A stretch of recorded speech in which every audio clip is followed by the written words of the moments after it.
साथियों नमस्कार। आप सभी का हमारे YouTube चैनल में बहुत बहुत हार्दिक स्वागत है। तो आज हम किसी नए मुद्दे के साथ और नए टॉपिक के साथ उपस्थित हुए हैं। तो साथियों आज हम बात करने वाले हैं सिंधु सभ्यता, वो भी विस्तृत जानकारी के साथ, वो भी to the point. To the point बात करने वाले हैं। यदि आप सभी साथियों यानी भाई बहनों का अगर अच्छा रिस्पांस रहा तो इसी प्रकार के वीडियो हमारे द्वारा बनाए जाएंगे और आप सभी को उपलब्ध कराए जाएंगे। तो आप सभी को ज़्यादा से ज़्यादा अच्छा रिस्पांस देना है, क्योंकि इस प्रकार के वीडियो हमारे द्वारा तभी बनाए जाएंगे यदि आप सभी कमेंट बॉक्स में इसके प्रति अच्छे जवाब देंगे। चलिए दोस्तों, सबसे पहले जिस साथी ने हमारे चैनल को सब्सक्राइब न किया हो सब्सक्राइब कर ले और वीडियो को लाइक कर दे और वीडियो को ज़्यादा से ज़्यादा लोगों के पास शेयर अवश्य कर दे। तो चलिए दोस्तों, बात कर लेते हैं सिंधु सभ्यता पे। पहला पॉइंट दिया गया है रेडियो कार्बन C14 और जैसे नवीन विश्लेषण पद्धति के द्वारा सिंधु सभ्यता की सर्वमान्य तिथि 2500 ईसा पूर्व से 1750 ईसा पूर्व मानी गई है। इसका विस्तार त्रिभुजाकार है। सिंधु सभ्यता का विस्तार कैसा है? त्रिभुजाकार है। कभी कभी पूछ लिया जाता है कि सिंधु सभ्यता जो है उसका आकार कैसा है, तो यह त्रिभुजाकार है। चलिए दोस्तों, अगला पॉइंट देखते हैं। अगला पॉइंट दिया गया है हड़प्पा सभ्यता का क्षेत्रफल 12,99,600 वर्ग किलोमीटर था। वर्तमान में यह लगभग 20 लाख वर्ग किलोमीटर है। चलिए अगला पॉइंट देखते हैं। हड़प्पा सभ्यता की पूर्व से पश्चिम की लंबाई लगभग 1600 किलोमीटर तथा उत्तर से दक्षिण की लंबाई लगभग 1400 किलोमीटर है। अगला पॉइंट है हड़प्पा सभ्यता का विस्तार उत्तर में मांडा, जम्मू कश्मीर, चिनाब नदी, दक्षिण में दाइमाबाद, कहाँ पड़ेगा? महाराष्ट्र, प्रवरा नदी के किनारे, पूरब में आलमगीरपुर, मेरठ, हिंडन नदी के किनारे तथा पश्चिम में सुतकांगेडोर, बलूचिस्तान, दास्क नदी के किनारे तक था। तो इसका विस्तार जो है पूरब, पश्चिम, उत्तर, दक्षिण, कहाँ से कहाँ तक था इस पॉइंट में बताया गया है। चलिए दोस्तों आगे देखते हैं। स्वतंत्रता प्राप्ति के पश्चात हड़प्पा सभ्यता के सर्वाधिक स्थल गुजरात में खोजे गए हैं। वेरी इंपॉर्टेंट पॉइंट, गुजरात में खोजे गए हैं। चलिए अगला पॉइंट दिया गया है सिंधु सभ्यता को आज ऐतिहासिक अथवा कांस्य युग में रखा जा सकता है। इस सभ्यता के मुख्य निवासी द्रविड़ एवं भूमध्य सागरीय थे। Very important point. चलिए अगला पॉइंट देख लेते हैं। अगला पॉइंट दिया गया है सर जॉन मार्शल, जो भारतीय पुरातत्व सर्वेक्षण विभाग के तत्कालीन महानिदेशक ने 1924 ईस्वी में सिंधु घाटी सभ्यता नामक एक उन्नत नगरीय सभ्यता पाए जाने की विधिवत घोषणा की थी। किसने घोषणा की थी? सर जॉन मार्शल, जो भारतीय पुरातत्व सर्वेक्षण विभाग के तत्कालीन महानिदेशक थे। चलिए अगला पॉइंट देख लेते हैं।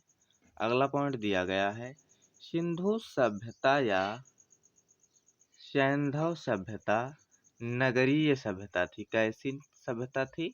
नगरीय सभ्यता थी। सिंधु सभ्यता से प्राप्त परिपक्व अवस्था वाले स्थलों में केवल 6 को ही बड़े नगरों की संज्ञा दी गई है। वो 6 निम्न प्रकार दिए गए हैं। उसमें मोहनजोदड़ो, हड़प्पा, गढ़वारीवाला, धोलावीरा, राखीगढ़ी एवं कालीबंगा हैं। तो ये जो 6 स्थल हैं, इनको बड़े नगरों की संज्ञा दी गई थी। चलिए दोस्तों, अगला पॉइंट देखते हैं। अगला पॉइंट दिया गया है, सिंधु घाटी सभ्यता का सबसे बड़ा स्थल मोहनजोदड़ो है, जबकि भारत में इसका सबसे बड़ा स्थल राखीगढ़ी है। वेरी इंपॉर्टेंट, अगर आप सभी से पूछा जाता है सिंधु घाटी सभ्यता का सबसे बड़ा स्थल, वो मोहनजोदड़ो है। लेकिन यदि पूछ लिया जाए कि भारत में सिंधु घाटी सभ्यता का सबसे बड़ा स्थल, तो वो राखीगढ़ी है, जो कहाँ पड़ेगा, हरियाणा के जींद जिले में स्थित है। इसकी खोज 1969 ईस्वी में सूरजभान नामक व्यक्ति ने की थी। चलिए दोस्तों, नेक्स्ट पॉइंट दिया गया है, सिंधु घाटी के प्रमुख विशेषता इसकी नगर निर्माण योजना है। नगर ग्रिड पद्धति पर बसे थे तथा सड़कें एक दूसरे को समकोण पर काटती थी। वेरी इंपॉर्टेंट पॉइंट है। चलिए दोस्तों, अगला पॉइंट दिया गया है, धौलावीरा एक ऐसा नगर था जो 3 भागों में बटा था, विभाजित था, जिसमें दुर्ग, मध्यम नगर और निचला नगर था। धौलावीरा एक ऐसा नगर था जो 3 भागों में बटा था, जिसमें एक भाग दुर्ग, दूसरा मध्यम नगर और तीसरा निचला नगर था। वेरी इंपॉर्टेंट पॉइंट है ये। अगला पॉइंट दिया गया है, कालीबंगा। कालीबंगा का अर्थ है काले रंग की चूड़ियाँ। कालीबंगा एकमात्र हड़प्पाकालीन स्थल था जिसका निचला शहर भी दीवार से घिरा हुआ है। ये वेरी इंपॉर्टेंट दोनों पॉइंट हैं। चलिए अगला पॉइंट देख लेते हैं। अगला पॉइंट दिया गया है, कालीबंगा से अलंकृत ईंट तथा लकड़ी की नाली के साक्ष्य मिले हैं। क्या क्या मिला है साक्ष्य? अलंकृत ईंट तथा लकड़ी की नाली के साक्ष्य मिले हैं। कहाँ से मिले हैं? कालीबंगा से। चलिए अगला पॉइंट दिया गया है, चन्होदड़ो एकमात्र ऐसा स्थल है जहाँ से वक्राकार ईंटें मिली हैं, परंतु यहाँ किलेबंदी के साक्ष्य नहीं मिले हैं। Very important. तो साथियों, आप सभी हमारे वीडियो को ज़्यादा से ज़्यादा शेयर कर दें और दोस्तों अच्छा से अच्छा रिस्पांस दें।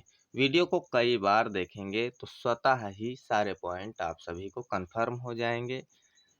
चलिए दोस्तों अगला पॉइंट देख लेते हैं। अगला पॉइंट दिया गया है, मोहनजोदड़ो से विशाल स्नानागार प्राप्त हुआ है, जिसका उपयोग संभवतः धार्मिक अनुष्ठान हेतु किया जाता था। स्नानागार का जलाशय 11.88 मीटर लंबा, 7.01 मीटर चौड़ा और 2.43 मीटर गहरा है। ये स्नानागार की जो माप दी है वेरी इंपॉर्टेंट है, इसे याद कर लेना है। चलिए दोस्तों अगला पॉइंट दिया गया है, मोहनजोदड़ो की सबसे बड़ी इमारत अन्न कोठार है। सिंधु सभ्यता के नगरों में किसी मंदिर के अवशेष नहीं मिले हैं। सिंधु सभ्यता जो थी उसमें मंदिर के अवशेष नहीं मिले हैं, क्योंकि मंदिरों की जो है प्राप्ति के साक्ष्य गुप्त काल से माने जाते हैं। चलिए दोस्तों, वेरी इंपॉर्टेंट पॉइंट है। अगला पॉइंट देखते हैं। अगला पॉइंट दिया गया है, लोथल एवं सुरकोटदा सिंधु सभ्यता के बंदरगाह थे। लोथल और सुरकोटड़ा सिंधु सभ्यता के बंदरगाह थे। चलिए अगला पॉइंट। अगला पॉइंट दिया गया है, मोहनजोदड़ो से प्राप्त एक मुहर पर तीन मुख वाले देवता पशुपतिनाथ की मूर्ति मिली है।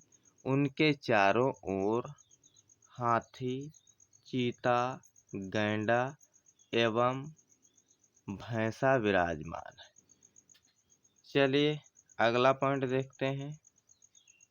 अगला पॉइंट दिया गया है, हड़प्पा की मोहरों पर सबसे अधिक एक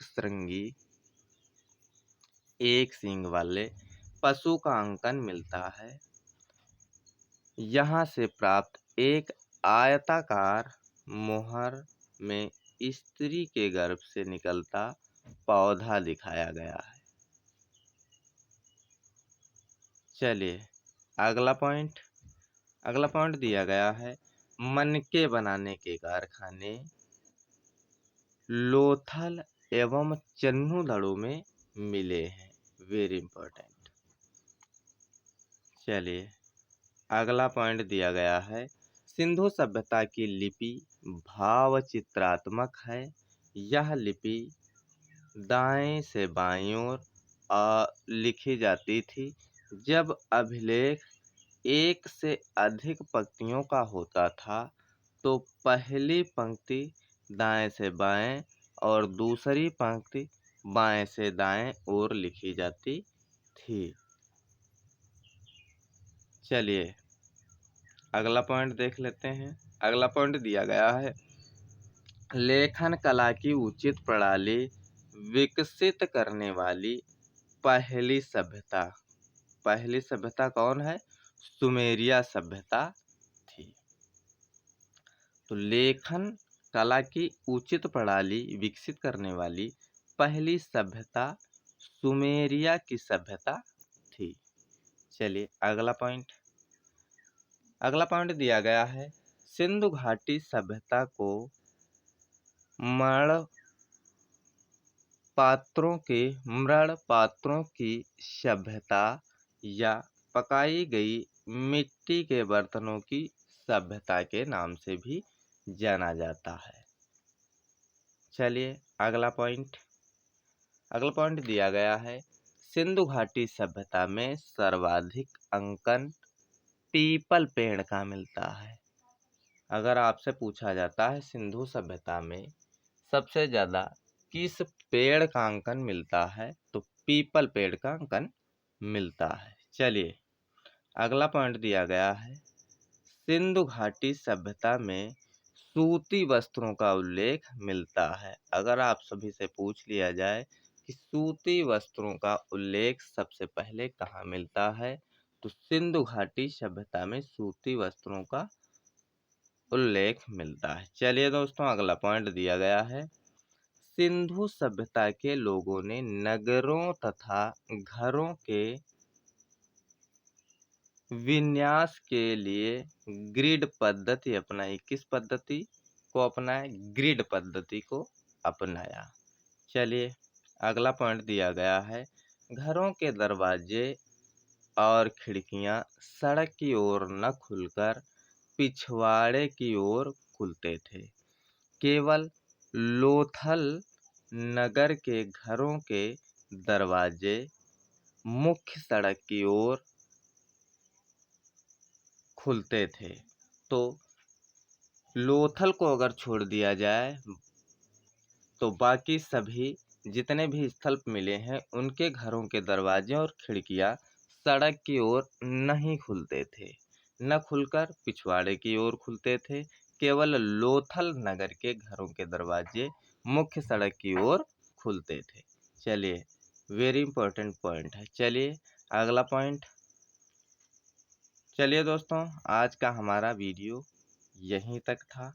अगर आप सभी को इसका अगला पार्ट पाना है तो सभी कमेंट बॉक्स में ज़रूर बताएं और अच्छा रिस्पांस दें, तभी हमारे द्वारा इसके अगले पार्ट लाए जाएंगे।